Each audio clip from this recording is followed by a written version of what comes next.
The Star Trek console, a necessity for gracious living. Wait, the Star Trek console? In previous videos on this channel, we have looked at various gaming hardware oddities. I have searched the galaxy far and wide looking for obscurities for you, and beyond the outer rim in the unknown regions, I discovered this bizarre contraption, a game console that is labelled the Star Trek. Sadly, there is very little information online about this beast, so in an attempt to learn more, when one came up on eBay, I could not resist buying it. I mean, look at this thing.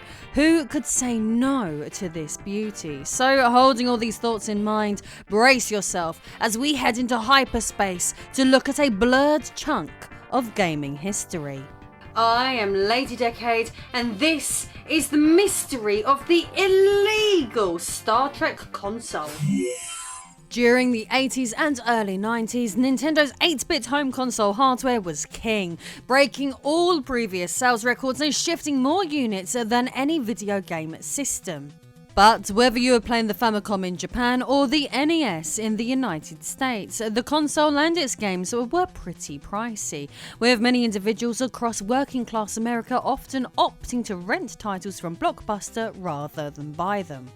Gaming was an expensive pastime, particularly when Nintendo charged such a high premium on all their products. At that point in history at least, Nintendo games were almost exclusively played by those who lived in wealthy developed nations. For most of those living in more developing countries, Nintendo products were either too expensive or very difficult to acquire, simply due to the Big N not choosing to operate in such markets. But by the 90s, there had been enough technological breakthroughs that 8-bit Nintendo games could be enjoyed by a much wider audience. In many places worldwide, video game piracy laws didn't even exist yet, let alone be well policed. Which is where the exciting universe of Famiclones comes in. The earliest Famiclones were developed in Taiwan after some clever clogs worked to replicate 8-bit Nintendo technology. Famiclones are a type of video game console designed to look and function like the Nintendo Entertainment System, and were produced by third-party manufacturers to provide a cost-effective alternative to official hardware. Begun the Clone War as This is the way.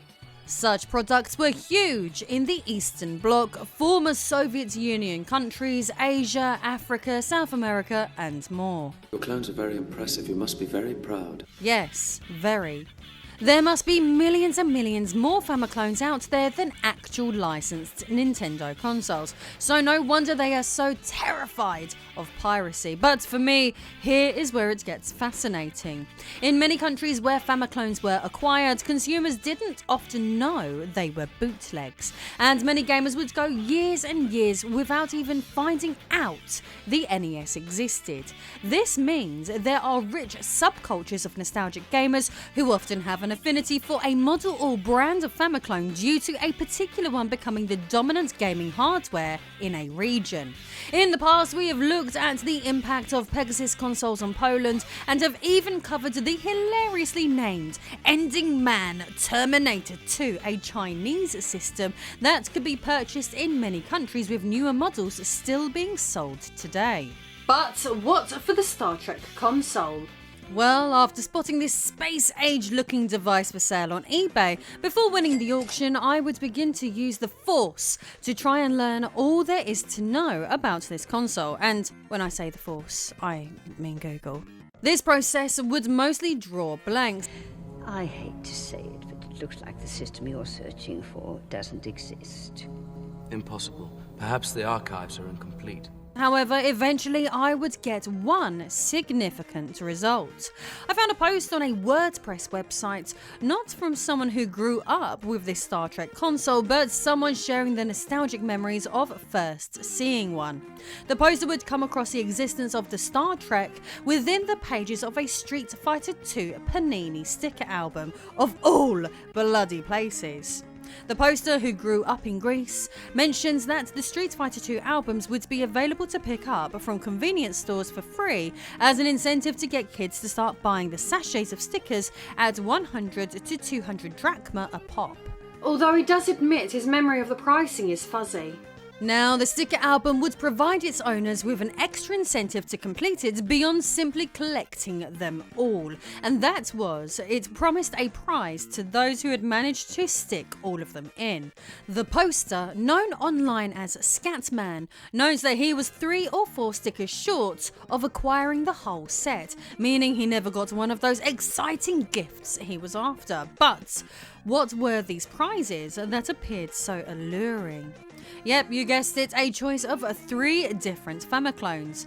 One with a Super Nintendo form factor, one which is clearly an Ending Man Terminator, and one which is, of course, the mysterious Star Trek console.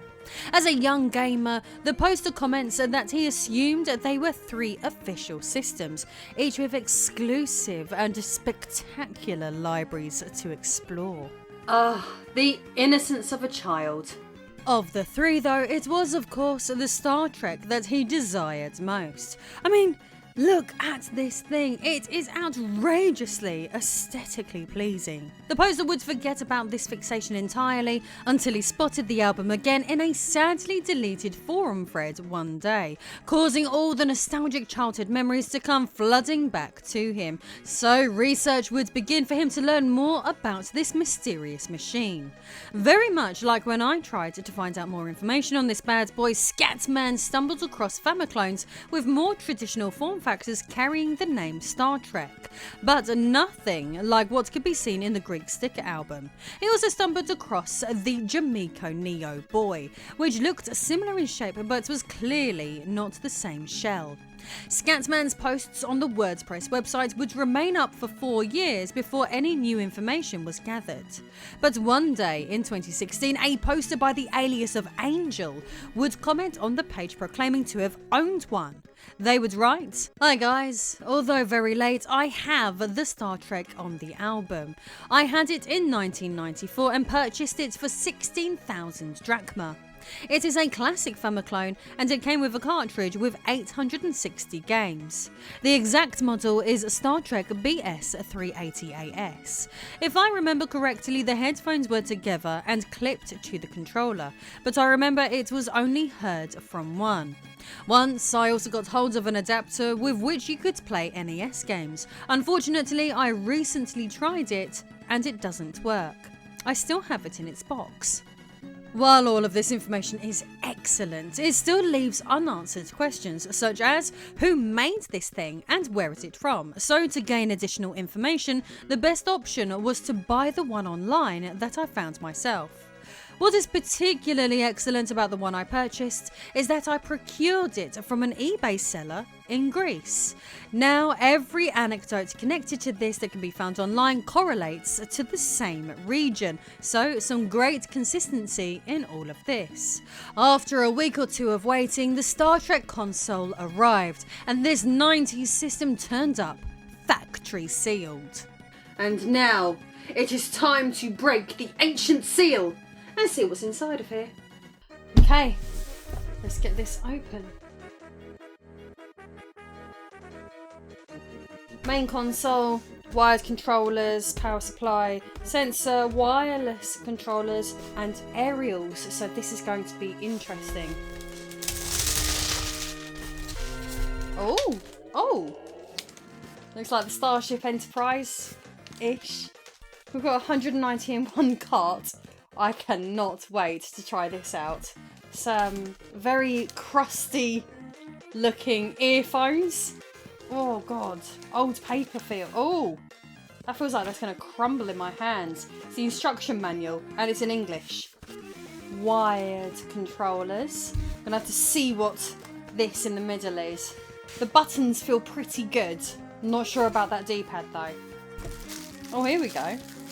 Okay, that looks like the input. Ooh, power supply, so I'm going to have to go get my Greek to English plug sockets. Wireless controllers, let's see. Quite thematical, I guess, with the console itself with regards to its shape. Pretty comfortable to hold, I guess. The D-pad on this one certainly feels nicer than this one. It's actually got a bit more movement to it. And then it's even got speed controls. Going from slow to turbo. Aha, and that's where the batteries go. That is very loose. This is going to be a challenge to get this out. No, it's alright. Oh. Genius! An aerial. I assumed this would attach in here somewhere, but it doesn't look like it does. This is going to be interesting to work out where these go. I'm definitely glad we've got that instruction manual. And the sensor bar. Let's see whether we can get this hooked up to a TV and see what happens. So, as you can see from this Star Trek console has some different things in its box from the one described in the Greek forum post. I would gather that this is a slightly newer bundle, since this one's wireless gamepads look different from the wired ones in the Panini sticker album. So, based on lots of circumstantial evidence, it seems these were available in at least Greece. But can we garner any additional manufacturing or distribution information from the box? Well, yes. The underside of it not only offers up a company name, but 2 telephone numbers too. The company name reads Ocean Graphics Company Limited. The name and first digits of these telephone numbers indicate that Ocean Graphics are from Hong Kong and appears to be in business today and touting itself as a manufacturing and service company. Ocean Graphic Co Limited was founded on the 1st of October 1987. From 1990 onwards, the company strived to expand its colour separation business and further develop other related industries such as printing, advertising and international trade, all areas Ocean is involved in.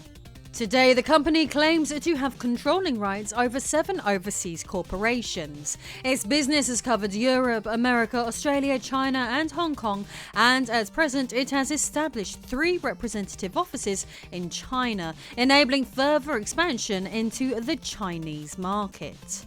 For the past 10 years, the company has continuously expanded its business by investing in production facilities, introducing advanced equipment, and improving computer technology to reach international levels. So that's one mystery regarding who made the Star Trek solved. But another question is, does it actually work? As you can see from the footage I'm showing you here, it indeed does, but how well, you may ask? Well, the power button is sticky and takes multiple presses sometimes if you want to get past a scrambled mess. But at least the system has a power light, so you know if electricity is running into it. As far as Famiclones go, my experience with the controllers was very disappointing. For example, remember when I said in the unboxing that the wired controller had a nice feel? I was wrong, dead wrong. When actually trying to play the games, there was too much friction and I'm pretty sure there was a delay too. The buttons have no bounce and feel like cheap, horrible rubber. The D-pad is utterly horrendous, stiff and basically doesn't work.